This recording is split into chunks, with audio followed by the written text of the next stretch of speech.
Assalamualaikum warahmatullahi wabarakatuh.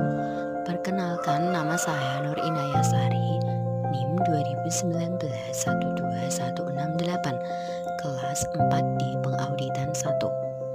Dalam bab ini saya akan menganalisa mengenai kasus fraud di antara Enron dan KAP Arthur.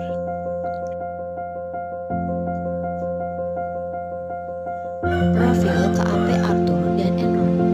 Enron Corporation didirikan pada tahun 1985. Enron Corporation adalah sebuah perusahaan energi Amerika yang berbasis di Houston, Texas, Amerika Serikat.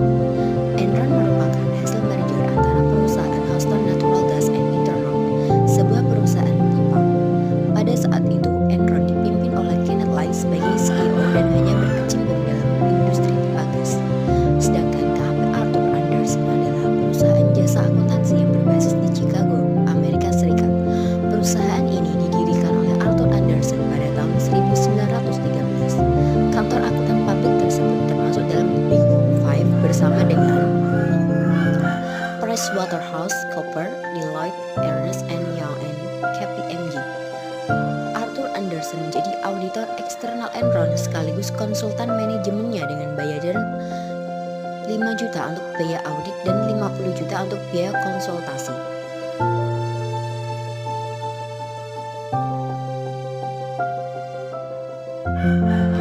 Kasus Enron dan KAP Arthur. Selama proses merger antara Houston Natural Gas dan Internal, Enron Corporation mempunyai hutang yang cukup besar. Enron memiliki ide inovatif dengan memediasi antara pembeli dan penjual yang diharapkan dapat mengurangi resikonya. Enron menawarkan kontrak pada penjual untuk membeli minyak mereka dengan harga tetap dalam beberapa tahun dan kontrak pada pembeli dengan harga minyak yang sama ditambah nilai keuntungan untuk Enron. Enron memiliki ide inovatif dengan memediasi antara pembeli dan penjual yang diharapkan dapat mengurangi resikonya. Enron menawarkan kontrak pada penjual untuk membeli minyak mereka pada harga tetap dalam beberapa tahun dan kontrak. Enron mengalami permasalahan pada awalnya karena untuk memasuki banyak pasar perdagangan memerlukan sejumlah uang untuk membiayai infrastruktur, transportasi gudang, dan pengiriman komoditas.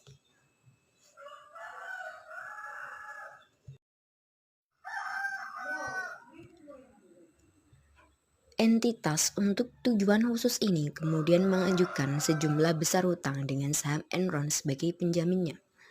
Uang yang dipinjam ini diakui sebagai pembelian nilai lebih kontrak dan dicatat sebagai uang atau pendapatan penjualan, meskipun sebenarnya adalah hutang. Entitas ini juga mengambil alih sejumlah besar hutang Enron.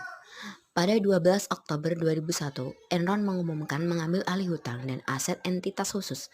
Hal ini menurunkan 544 juta atas laba dan mengurangi nilai ekuitas pemegang saham dengan 1,2 miliar. Seminggu berikutnya, 22 Oktober, Komisi Sekuritas mengumumkan akan menginvestigasi entitas tujuan khusus Enron. Hari berikutnya, Andrew Fastow diberhentikan. Pada tanggal 8 November 2001, Enron mengumumkan dan akan melaporkan ulang semua laporan keuangan sejak tahun 1997. Laporan ulang tersebut diperkirakan menurunkan ekuitas pemegang saham sebesar 2,1 miliar dan hutang 2,6 juta.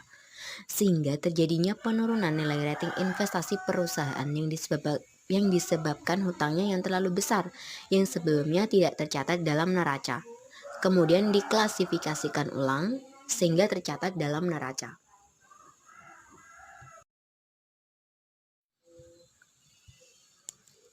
Andrew Fastow membuat ide untuk menggunakan nilai kelebihan kontrak sebagai pendapatan.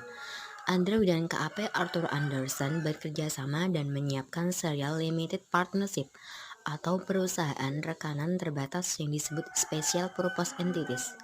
Aturan akuntansi memungkinkan bahwa perusahaan dapat tidak mencantumkan special purpose entitas pada laporan keuangan, asalkan terdapat suatu pihak yang dapat mengontrol penyelenggaraannya serta memiliki setidaknya 3% nilai special purpose entity. Pada tahun 1999, Enron mendirikan 3 SPI, yaitu Chilco Investment LP, LGM Cayman LP, and LGM 2CV Investment. Tahun 2000, Enron mengumumkan bahwa perusahaannya berhasil memperoleh pendapatan bersih setelah pajak sebesar 1,01 miliar. Selanjutnya, Enron menempatkan sahamnya sebesar 62 juta ke dalam 3 SPE tersebut. Simpanan dana pensiun 1 miliar milik 7.500 karyawan amblas karena manajemen Enron menanamkan dana tabungan karyawan untuk membeli sahamnya sendiri. Pelaku pasar modal kehilangan 32 miliar. Dan Enron memanipulasi angka-angka laporan keuangan agar tampak menarik di mata investor dan dianggap memiliki kinerja yang baik.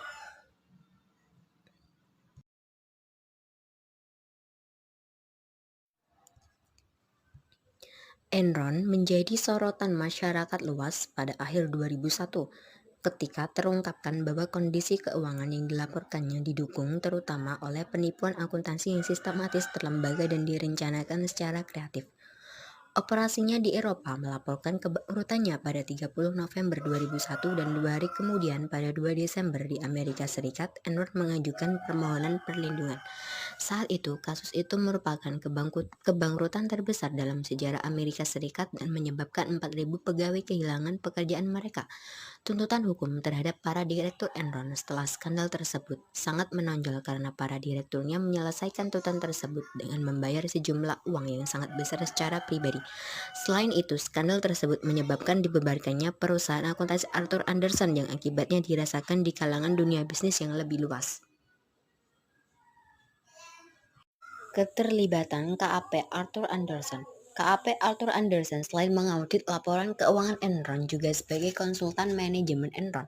Ketika Andrew Fastow membuat ide untuk mengungkapkan nilai kelebihan kontrak sebagai pendapatan, KAP Arthur Andersen bekerja sama dan menyiapkan share limited partnership yang disebut special purpose entities. Para pemegang saham percaya bahwa Enron tidak mengalami lonjakan hutang karena hal ini tidak dilaporkan ke publik. Mereka percaya bahwa Enron menghasilkan lagi yang baik dan mengalami peningkatan tiap tahunnya. Hal ini juga dikuatkan dengan pernyataan KP Arthur Andersen bahwa laporan Enron adalah akurat. Perlu diketahui, Enron merupakan perusahaan pertama yang melakukan outsourcing secara besar-besaran, yaitu mantan Chief Audit Executive Enron semula adalah KP Andersen yang ditunjuk sebagai akuntan publik perusahaan. 2 direktur keuangan Enron berasal dari KP Andersen. 3 sebagian besar staff accounting Enron berasal dari KP Andersen. Melakukan markup pada pendapatan dan menyembunyikan utangnya senilai itu tentu tidak bisa dilakukan oleh sembarangan orang. Diperlukan keahlian akrobatik yang tinggi dari para profesional yang bekerja pada atau disewa oleh Enron untuk menyulap angka-angka. Auditor Enron KP Arthur Andersen, kantor Houston, dipersalahkan karena ikut membantu proses rekayasa keuangan tingkat tinggi itu, sehingga manipulasi ini telah berlangsung selama bertahun-tahun.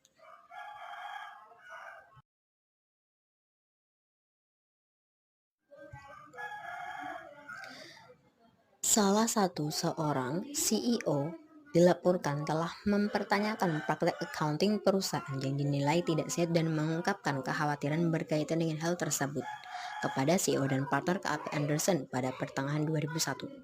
CEO Enron menegaskan penasihat hukum perusahaan untuk melakukan investigasi atas kekhawatiran tersebut, tetapi tidak memperkenankan penasihat hukum untuk mempertanyakan pertimbangan yang melatar belakangi akuntansi yang dipersoalkan. Hasil investigasi oleh penasihat hukum tersebut menyimpulkan bahwa tidak ada hal-hal yang serius yang perlu diperhatikan.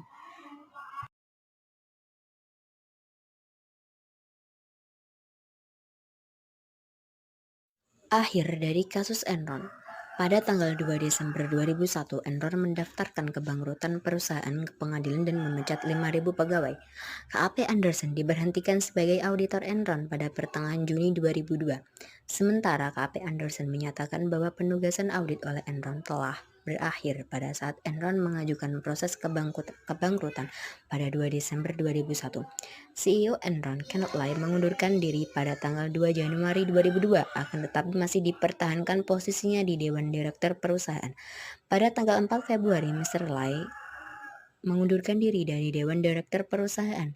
Tanggal 28 Februari 2002, KAP Anderson menawarkan ganti rugi 750 juta dolar untuk menyelesaikan berbagai gugatan hukum yang diajukan kepada KAP Anderson. Pemerintahan Amerika melarang Enron dan KAP Anderson untuk melakukan kontrak pekerjaan dengan lembaga pemerintahan di Amerika. KAP Anderson terus menerima konsekuensi negatif dari kasus Enron berupa kehilangan klien, pembelotan afiliasi yang bergabung dengan KAP yang lain, dan pengungkapan yang meningkat mengenai keterlibatan pegawai KAP Anderson dalam kasus Enron. Tanggal 14 Maret 2002, Departemen Kehakiman Amerika memvonis KAP Anderson bersalah atas tuduhan melakukan penghambatan dalam proses peradilan karena telah menghancurkan dokumen-dokumen yang sedang diselidiki. Pada tanggal 14 Maret 2002, Departemen Kehakiman Amerika memvonis KAP Anderson bersalah atas tuduhan melakukan penghambatan dalam proses peradilan karena telah menghancurkan dokumen-dokumen yang sedang diselidiki. Tanggal 22 Maret 2002, mantan Ketua Federal Reserve Paul Volcker yang direkrut untuk melakukan revisi terhadap praktek audit dan meningkatkan kembali citra KAP Anderson mengusulkan agar manajemen KAP Anderson yang ada diberhentikan dan membentuk suatu komite yang diketuai oleh Paul sendiri untuk menyusun manajemen baru. Pada tanggal 26 Maret 2002, CEO Anderson mengundurkan diri dari jabatannya. Tanggal 8 April 2002, seorang partner KAP Anderson, David Duncan, yang bertindak sebagai penanggung jawab audit Enron, mengaku bersalah atas tuduhan melakukan hambatan proses peradilan dan setuju untuk menjadi saksi kunci peradilan bagi kasus KAP Anderson dan Enron. Tanggal 9 April 2002, Jeffrey mengumumkan pengunduran diri sebagai Presiden dan Chief Operating Officer Enron yang berlaku efektif 1 Juni 2002. Tanggal 15 Juni 2002, juri federal di Houston menyatakan KAP Anderson bersalah telah melakukan hambatan terhadap proses peradilan.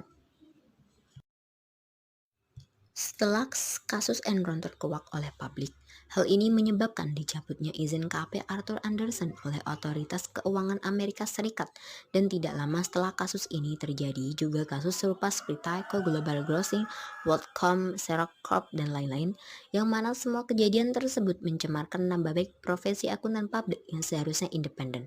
Atas dasar tersebut, Parlemen Amerika Serikat pada tanggal 23 Januari 2001 mengeluarkan ketentuan di bidang jasa akuntan publik yang terkenal sebagai Sarbanes-Oxley Act. Terima kasih, mohon maaf apabila ada kesalahan.